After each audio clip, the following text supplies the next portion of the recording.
그리고 북한 알기 위해서 권해주고 싶은 책.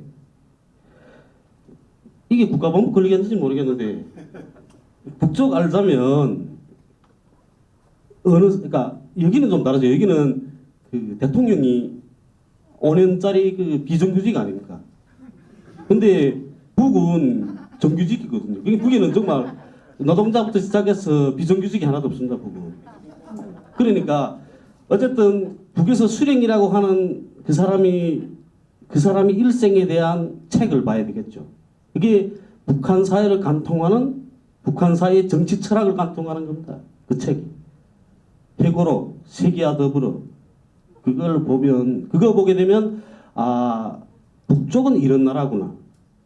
북쪽 사람들은 이렇게 교양되게 되겠구나. 이런 걸 알고 있습니다. 왜 북이 일본을 그렇게 미워하고, 미국을 왜 미워하는지, 그거 보면 압니다. 북에서는 그러거든요.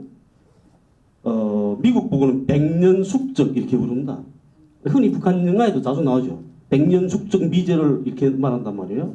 근데 일제 보고는 그럽니다.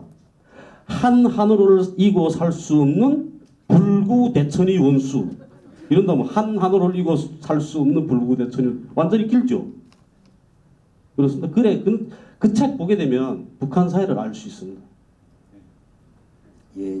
아, 제가 약간 처음 들으면 저는 그랬어요. 제가 북한을 공부하고, 저는 이제 북쪽 사람이 아니잖아요. 그리고 이제 대학원 가서 북한을 공부하고 이러면서 참 이해 못했던 게 세 가지가 있어요. 북을 막 공부하면 뭐 어떤 게 이해가 안 되냐면은, 고난의 행군 때, 90년대 고난의 행군, 뭐 항일 30년대가 아니라 고난의 행군 때 그 많은 사람이 뭐 여기서 몇백만이라 그러지만 뭐 몇백만에 단돈 10만, 10,000명만 되더라도 그렇게 어쨌든 예를 들면 한 명이 굶어 죽었다 그러면은 태반은 죽지만 않았지 엄청 굶는다는 소리거든요. 살아있는 사람들도. 그러니까 어쨌든 고난의 행군 때 왜 그 사회는 큰 폭동이 없었을까가 참 궁금했어요. 저는 개인적으로.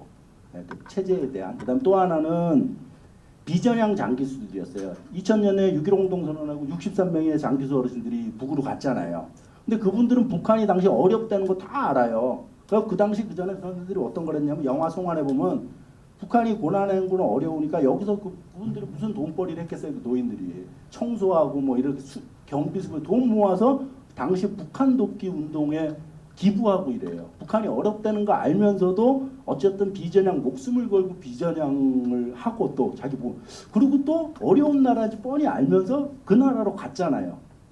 그것도 참 비전향 장기수라는 그것도 잘 이해 안 되는 게 두 번째였고 고난행군 비전향 또 하나는 제일동포들이었어요.